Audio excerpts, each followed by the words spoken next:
કોઈ તમારા હાથથી લઈ જઈ શકે છે, પણ તમારા નસીબમાં હોય ને એ ક્યારેય નથી પડાવી શકતા.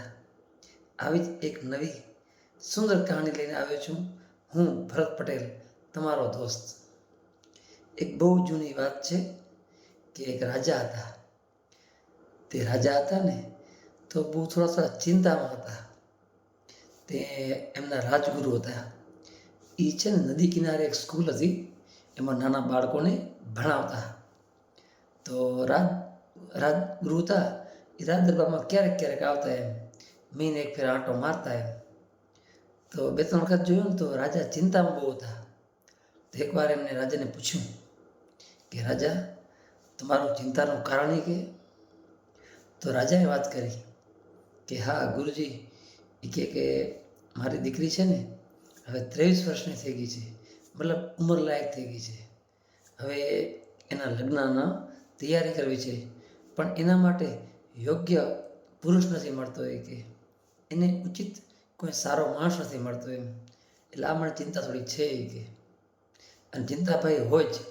બાપ હોય ને જેના ઘરે દીકરી હોય ને એના ઘરે ચિંતા હોય જ. કારણ કે દીકરીની છે ને મૂળથી તો વાર લાગતી નથી હોતી. બસ એને યોગ્ય સમયે આપણે લગ્ન કરાવીએ ને એ જ યોગ્ય. પછી ઘણીવાર આપણા સમાજમાં એવું થતું હોય છે કે દીકરીની યોગ્ય ઉંમર શું હોય કે 20થી કરી અને 25 વર્ષમાં લગ્ન થઈ જાય ને તો એ યોગ્ય સમય કહેવાય.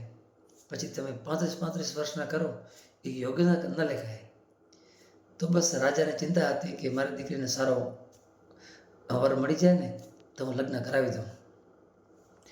તો આ યોગ ગુરુ હતા, જે ગુરુજી હતા, એમને કીધું કે તમે ચિંતા ના કરો, તમારે એની કુંડળી આપો કે દીકરીને. એ કે તો આપણે જોઈ લઈએ કે. તો રાજાએ કુંડળી આપીને તો આ દીકરી એટલી ઊંચી હતી, વિલક્ષણવાળી, કે એની કોઈ સીમા નથી. એ જેનાથી લગ્ન કરે ને, ધારો કે રાજકુમાર હોય ને તો એ રાજામાંથી મહારાજા થઈ જાય, અને મહારાજામાંથી સમ્રાટ થઈ જાય, અને કોઈ સમ્રાટથી લગ્ન કરે ને તો સમ્રાટમાંથી ચક્રવર્તી સમ્રાટ થઈ જાય. એવી આભાવાળી હતી, બહુ તેજવાળી હતી એમ. તો ગુરુજીએ જોયું કે ભાઈ આ તો બહુ કે જેનાથી લગ્ન થશે ને કા એને તો આખું ખુશમ ખુશ કરી નાખશે એમ, એનો બેડો પાર કરી નાખશે. તો એનું તો મન વિચલિત થઈ ગયું કે આ તો સારું છે કે હું જ લગ્ન કરેલો તો. એ કે તો હું પણ કે આ ગુરુજીમાંથી મહારાજા થઈ જાય છે કે એવી ખરાબ વૃત્તિ આવી એના મગજમાં, એવા ખરાબ વિચારોના મગજમાં હાવી થઈ ગયા ગુરુજીના મગજમાં. પણ કે રાજાને ડાયરેક્ટ મારે કેમ તો શું કર્યું, એને ચાલ ચલી એક કે રાજાને કીધું કે દીકરીના આ જે કન્યા છે ને એના કે લખલ તો બહુ સારા લેખ છે. કે એમ કે જ્યાં જશે ને તે રાજામાંથી મહારાજા કરી નાખશે, મહારાજામાંથી સમ્રાટ કરી દેશે. કે જે યુવકથી લગ્ન કરશે ને એનું કે એકદમ આમ ઘર છે ને એકદમ આભામય બની જશે. કે પણ કે એક તકલીફ છે. કે રાજા કે શું થયું? તો કે જે લગ્ન કરશે ને કે તો કે એમાં પણ એવું છે કે ડાયરેક્ટ લગ્ન કરશે ને તો કે એના કુળનો નાશ પણ કરશે અને તમારા કુળનો પણ નાશ કરશે. કે ડાયરેક્ટ લગ્ન નથી કરાવવાના એમ, મારામાં તમે ભરોસો રાખો. કે એમ બધું કુંડળીમાં છે. કે રાજા કે તો આનો ઉપાય કે ગુરુજી? તો કે આનો એક ઉપાય છે કે તમે છે ને એક મોટું બોક્સ લેજો, પેટી લેજો, પટારો એક મોટો લાકડાનો. કે એમાં કે આ કન્યાને બેસાડજો, નદીમાં એને મૂકજો. કે અને એની ભેગી છે ને હીરા ઝવેરા સોના જે તમારે નાખવું એ નાખજો. કે જ્યાં પણ જશે ને બોક્સ નદીમાં મૂકજો. કે એટલે તરત જ્યાં જશે ને જે પણ એના બોક્સમાં લેશે ને એનાથી લગ્ન કરાવવાના. કે એના અને કે એને કે બેડો પાર કરી નાખશે. કે તો પોતાની દીકરી હતી એટલે એ કે ભલે ગુરુજી તમારામાંથી ભરોસો છે મને. એ કે તો એમ કરો. કે ભલે એમ કહીને ગુરુજી તો કીધું. રાજા માણી ગયા કે કાંઈ વાંધો નહીં. દીકરીને વાત કરી કે આવી રીતના છે. દીકરીને થોડી તકલીફ થઈ કે ભાઈ આવી રીતના ન હોય, છતાં પિતાજી એની વાત તો માનવી જ પડે. અત્યારે આપણે બહુ શીખતા જેવી છે. આપણે ઘણીવાર આપણી યુવાન અવસ્થામાં આપણા માતા પિતાને આપણે માનતા નથી હોતા. તો ખરેખર આપણે માતા પિતાને યોગ્ય વસ્તુ હોય ને તો જરૂર માનવી.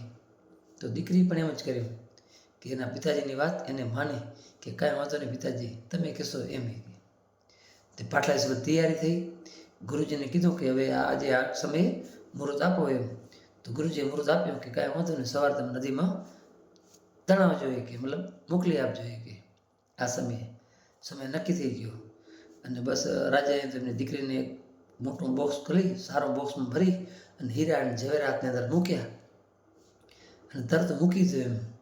ત્યાં ગુરુજી હતા ને એના મગજમાં તો પહેલાંથી વિકાર ભર્યા હતા.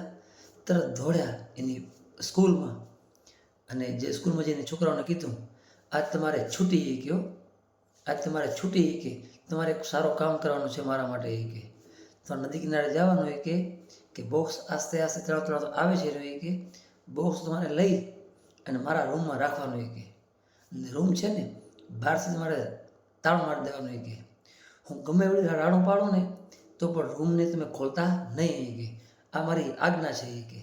બધા વિદ્યાર્થી કહ્યું ભલે ગુરુજી તમે કહો એમ કે. તો ગુરુજી તો અંદર રૂમમાં બેઠા, છોકરાને મૂકી દીધા અને છોકરાઓ પાણી પડે એટલે છોકરાને કેવી મજા આવે, નાવા માંડ્યા, આનંદ કરવા માંડી ગયા બધા છોકરાઓ. થોડીક વાર થઈ એટલે બધા રાહ જોતા રહ્યા છોકરાઓ. ત્યાં વિધિના લેખ કેવા હોય કે જે સમયે થતું હોય ને એમ જ થાય છે. એક બીજા પ્રદેશનો રાજકુમાર ત્યાં એ શિકાર માટે જંગલમાં ગયો હશે, શિકાર કરીને થાકી ગયો હશે. તો નદીના કિનારે આવી અને બેઠો અને હાથ પગ ધોતો ને બધું કરતા રહ્યા સૈનિકો સાથે. સૈનિકો પાણી પીતા રહ્યા અને આ રાજકુમાર હતો ને એ જે હાથ ધોતો હતો ને એ બધું કરતો રહ્યો. ત્યાં જ એને આ બોક્સ આવતો જોયો, આ પટારો આવતો જોયો ને એને થયું કે આ નદીમાં પટારો આવે છે એવી કે. તે સૈનિકોને હુકમ કર્યો કે જાઓ પટારો લઈ આવો કે એમ. તે જે આવતો હોય પટારો ત્યાં સૈનિકો બધા મહામહેનથી લઈ આવ્યા બહારે. ખોલ્યો તો સુંદર કન્યા, એ તો અચંબિત થઈ ગયો કે આવી સુંદર કન્યા અને આ બોક્સમાં એ કે. તે બોક્સ ખોલ્યો ને દેવી બેન હતા એમને કીધું કે દેવી તમે કે આ બોક્સમાં કેવી રીતે કે એમ તમારે કાંઈ તકલીફ છે કે. તો કે ના એ કે એને વાત કરી કે હું આ આપે પરિચય આપ્યો, હું આ રાજાની દીકરી છું અને આ જ્યોતિષી ગુરુજીએ કીધું મારા પિતાજીને કે ભાઈ આવી રીતના આપણે તમે મૂકીએ કે. તો કે હવે તો તમે બોક્સ ખોલ્યું છે કે તમારે જ મારા લગ્ન કરવાના છે કે હવે તો એ કે તમે જ મારા સર્વસ્વ છો એ કે તમે જ મારા સ્વામી છો એ કે. રાજકુમારને ગમ્યું કે ખરેખર ભગવાને મારા માટે બહુ સુંદર કન્યા મૂકી છે કે. અને હીરા જળતો હતા અંદર તે રાજકુમારે મસ્ત વેટી હતી એ કન્યાને પહેરાવી દીધી ભરી અને તો બસ આનંદ થઈ ગયા એમ. રેન લગ્ન થઈ ગયા. સૈનિકોએ તાળી પાડી હો અને વાહ વાહ કરી અને ઢોલ નગારા હતા નહીં પણ સૈનિકોએ પોતાની રીતે વગાડ્યું અને રાજકુમારને આનંદિત કર્યો કે લગ્ન તમારા થઈ ગયા. એવા થઈ ગયા એટલે જોયું તો બોક્સ હવે શું કરશું એ ગઈ.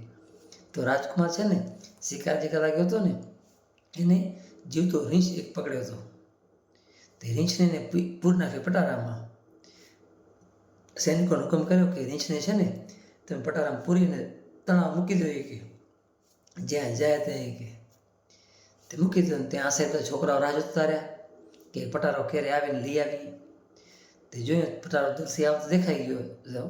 તે 25-30 છોકરા ફરી વળ્યા પણ પટારો વજનદાર હતો ને કે ઉપડેમ હતો ને તે મહેનતી બચારા માંડ કરી લઈ ગયા અને ગુરુજીના રૂમમાં લઈ ગયા ને ગુરુજી કે રૂમ બંધ કરી નાખજો એ કે હવે તમે કે હું ગમે રાણું પાડતો રૂમ ખોલતા નહીં કે.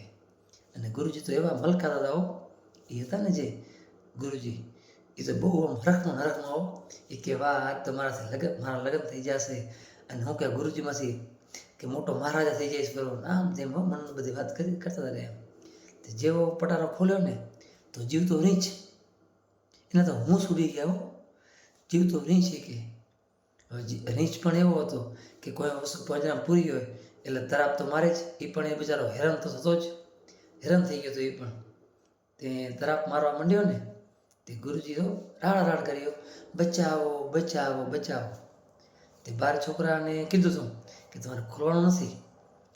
તે કે ગુરુજીએ ના પાડે છે ગમે એવું રાડું પાડું તો ખોલવાનું નહીં કે.